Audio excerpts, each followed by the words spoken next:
Queiroz continua negociando cargos de assessores parlamentares. Num áudio divulgado com exclusividade hoje pelo jornal O Globo, o ex-assessor do atual senador Flávio Bolsonaro explica a um interlocutor não identificado na gravação como são feitas as indicações, que não devem ter nomes relacionados à família Bolsonaro. Tem mais de 500 cargos lá, cara, na Câmara, no Senado.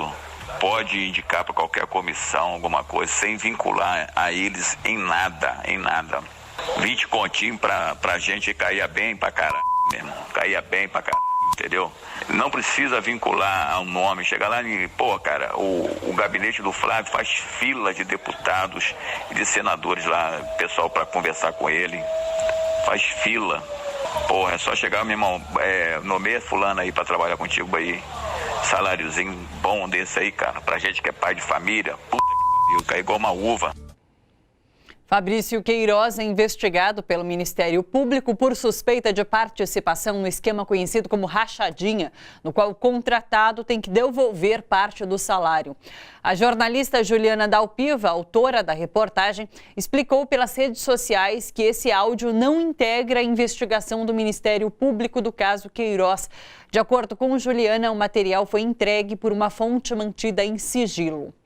E as brigas do PSL continuam. Um grupo de parlamentares da sigla pediu a expulsão de Eduardo Bolsonaro. O pedido foi entregue ontem à executiva do partido. Entre os que assinam a lista estão a deputada federal Joyce Hasselmann e o senador Major Olímpio. A Força-Tarefa da Lava Jato pediu a anulação de sentença que condenou Lula a 12 anos de prisão no caso do sítio de Atibaia. Os procuradores querem que o julgamento seja retomado nas alegações finais. Hoje, o Supremo Tribunal Federal retomou a sessão que discute a prisão após julgamento em segunda instância. 4 ministros votaram ontem e apenas o relator se manifestou contra esse tipo de prisão. Vamos dar uma olhada ao vivo no debate na corte.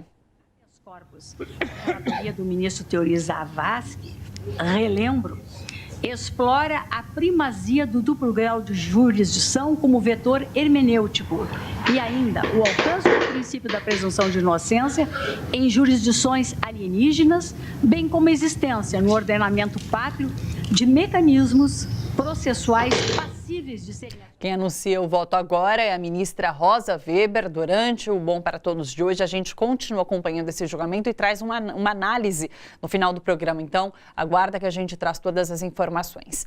Numa entrevista ao portal Brasil de Fato, o ex-presidente Lula reafirmou que não está interessado nesse julgamento do STF. Vão me prender aqui 1 ano, 2 anos, não tem problema, eu tenho paciência. Mas o que eu quero é o seguinte, eu aprendi a andar de cabeça erguida e não baixo a minha cabeça. Eu sou igual a qualquer brasileiro, se eu cometi um erro eu tenho que pagar, todos que cometem erro eu tenho que pagar. Por isso que eu estou tranquilo com a votação na Suprema Corte. O que eles estão votando não diz respeito a mim, diz respeito apenas a cumprir a Constituição brasileira. Está escrito lá que a pessoa só pode ser presa se for condenada, sabe, depois do processo passar por todas as instâncias. A entrevista completa do ex-presidente Lula você confere amanhã aqui na TVT às 7h45 da noite, logo após o seu jornal. Bom, quem comenta as notícias hoje com a gente é Plínio Sampaio, editor de política da revista Fórum. Oi, Plínio, bem-vindo, tudo bom? Oi, Thalita, tudo bem? Só fazendo uma correção, é Plínio Teodoro, não é Sampaio, não. Da onde eu tirei o Sampaio? Desculpa, Plínio. Plínio, e aí, qual que você acha que é o impacto desse áudio divulgado hoje sobre o Queiroz? Olha, Thalita, eu acabei de escrever um texto até para os leitores da Fórum, né, na newsletter que vai para os leitores da Fórum, e realmente, assim, uma pergunta, a grande pergunta do governo Bolsonaro está sendo respondida, né? Cadê o Queiroz? A gente sabe que ele tá na ativa, continua fazendo todas as tramóias aí que ele usava para fazer na família. Agora, uma outra pergunta surge é, cadê o Sérgio Moro nessas questões, né? A gente sabe que o Queiroz, o paradeiro aí já era conhecido, e a gente sabe também todos os artefatos jurídicos que estão sendo usados, principalmente pela defesa do Flávio Bolsonaro, para postergar essa investigação, né? Então é complicado porque assim nessa matéria do jornal o Globo, o próprio Queiroz diz que ele tem direito de fazer isso porque ele ajudou a eleger muitos deputados. Quer dizer, ele está reiterando algo que ele já fez, que está sendo investigado pelo Ministério Público. Como você disse aí, o Ministério Público não tem nem consciência, não tem conhecimento de um áudio desse tipo. Realmente, assim, a justiça está ficando complicada no nosso país, né, Thalita? Hoje a gente está acompanhando também esse julgamento lá no STF e eu acredito que é um julgamento que vai mostrar muito de qual lado que realmente a justiça está, apesar da gente já estar há tanto tempo vendo aí que essa justiça continua ao lado desses poderosos aí, né? Inclusive a ministra Rosa Weber, que faz esse voto agora, ela é bastante decisiva nos rumos desse julgamento, porque parece que existe uma leitura de empate em relação aos votos de ministros e justamente o voto de Rosa Weber que desempataria. Então é a partir do voto dela que a gente vai poder fazer uma análise de qual será o resultado, né? Pois é, esse voto da Rosa Weber é realmente crucial, né, Thalita? Eu estava acompanhando aqui, antes da gente entrar ao vivo, eu estava acompanhando a sessão e, assim, por enquanto está um pouco indefinida. Ela faz menção à Constituição de 88, que é a Constituição que diz que a pessoa só pode cumprir pena depois do trânsito em julgado, né, quando não houver mais possibilidade recursal, de entrar com recursos. Então seria só na terceira instância, só no STF.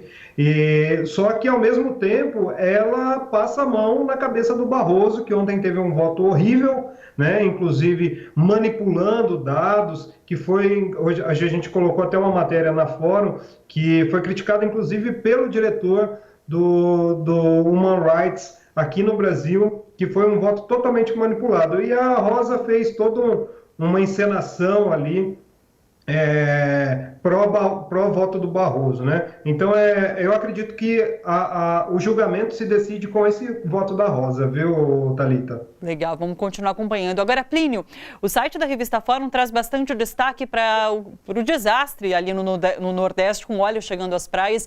E agora há pouco, o ministro do Meio Ambiente, Salles, ele postou uma foto no Twitter de um navio do Greenpeace e acusando, de certa forma, o navio de estar passando pela rota onde se investiga o possível vazamento desse petróleo. É tão irresponsável uma acusação dessas, não é? Realmente, né, Thalita? A gente está com um repórter lá, o Wilfred Gadelha, ele está fazendo uma série de reportagem em loco para Fórum, então ele está conversando com o pessoal, conversando com especialistas, e hoje a gente fez uma entrevista muito interessante também com a Rosângela, que é geóloga, e ela disse, inclusive a Rosângela, ela é especialista, a especialidade dela é justamente descobrir onde estão os vazamentos. E ela diz com todas as letras que a Petrobras, as universidades, o CENPES, que é o Centro de Pesquisa da Petrobras, só não divulgou a origem desse óleo que está indo às praias por censura desse governo, né? A gente está vendo aí esse governo usar isso como uma estratégia política. Já falou de Venezuela, que é impossível praticamente esse petróleo da Venezuela chegar até aqui.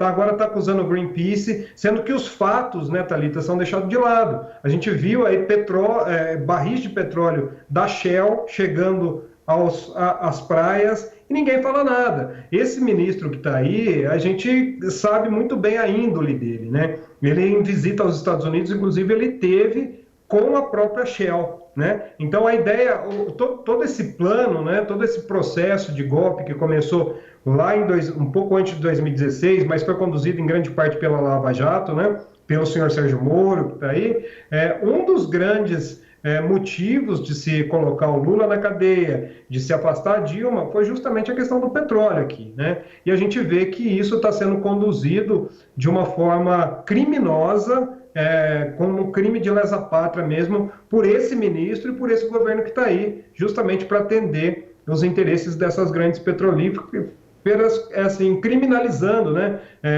tanto países da América Latina quanto movimentos como o Greenpeace, que é uma coisa totalmente infundada, né?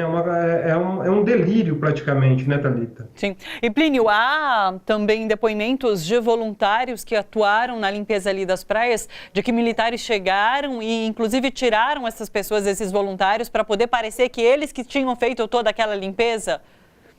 Pois é, a gente está acompanhando. Ontem houve um caso desse que a gente soltou lá em Pernambuco e hoje aconteceu novamente numa praia da Bahia, né?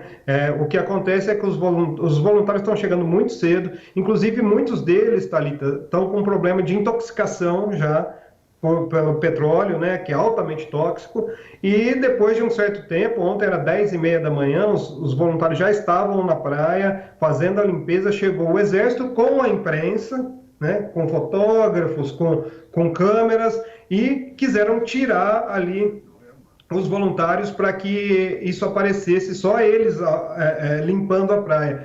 A gente foi atrás dessa informação, inclusive o Gadelha foi lá no governo de Pernambuco, o secretário de Ciência e Tecnologia de Pernambuco, falou que a determinação de desocupar as praias é uma determinação do IBAMA, que está na alçada justamente do Ricardo Salles. Então, o Exército está chegando com esse poder de coação, a gente está vivendo uma ditadura, né?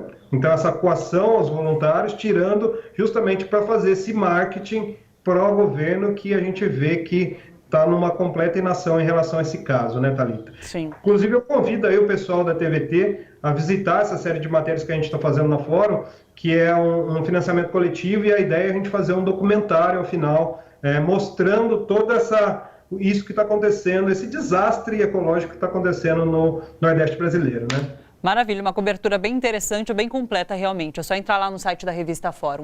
Olha só, você que curte a TVT e quer contribuir com a gente para que a nossa programação chegue cada vez mais longe, se inscreva no nosso canal do YouTube /Rede TVT e torne-se membro. Ou então faça a sua contribuição em nosso Catarse. É só acessar catarse.me/TVT. A gente agradece.